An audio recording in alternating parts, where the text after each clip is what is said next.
ำเนาป่าเขาไผ่พันนาเป็นถิ่นฐานกำเนิดเกิดเฮามาสุขนักหนาหาใสจะเทียมทันผู้บ่าวสาวลองลอยในนาคีสุขดีดียอมย่อเล่นไหลกันสุดแสนงามยามต้องแสงตะวันโอ้สายทานยามแรงบ้านของเราโอ้ลาวเอ้ยเมืองลาวของเฮานี้อุดมดีของทั้งวัตถุโบราณชาติเมืองเมืองจันทร์มิ่งขวัญของชาวลาวเคยบูชานับถือมาหลายแสนคน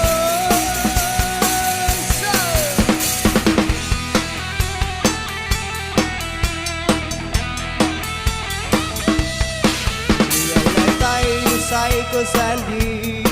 ฟ้าเคยมีมาแต่แสนนานยามห่างไกลอะไรใจโศกสันคงมีวันบ่นานต้องหวนคืนโอ้ลาวเอ้ยเมืองลาวของเฮานี้อุดมดีพร้อมทั้งวัตถุโบราณชาติเมืองเวียงจันทร์มิ่งขวัญของชาวลาวเคยบูชานับถือมาหลายแสนคนสะเลเฮ้จ้าไอ้สันบันสะเลเฮ้จ้า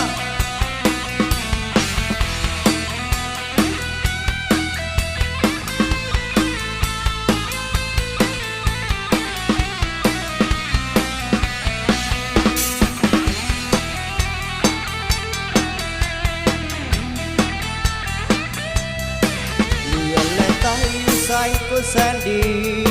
ฟ้าเคยมีมาแต่แสนนานยามห่างไกลอะไรใจสุขสันต์คงมีวันบ่นานต้องหวนคืนโอ้ลาวเอ้ยเมืองลาวของเฮานี้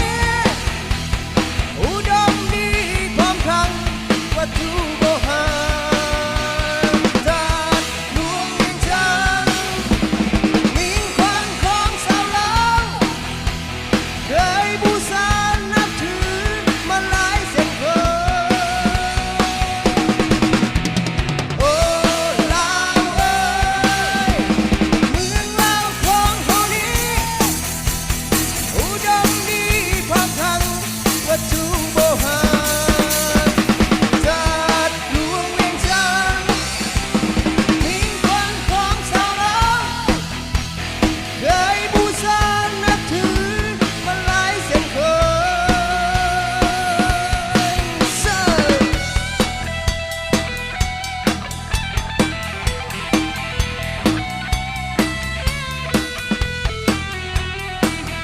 จ้ะเย้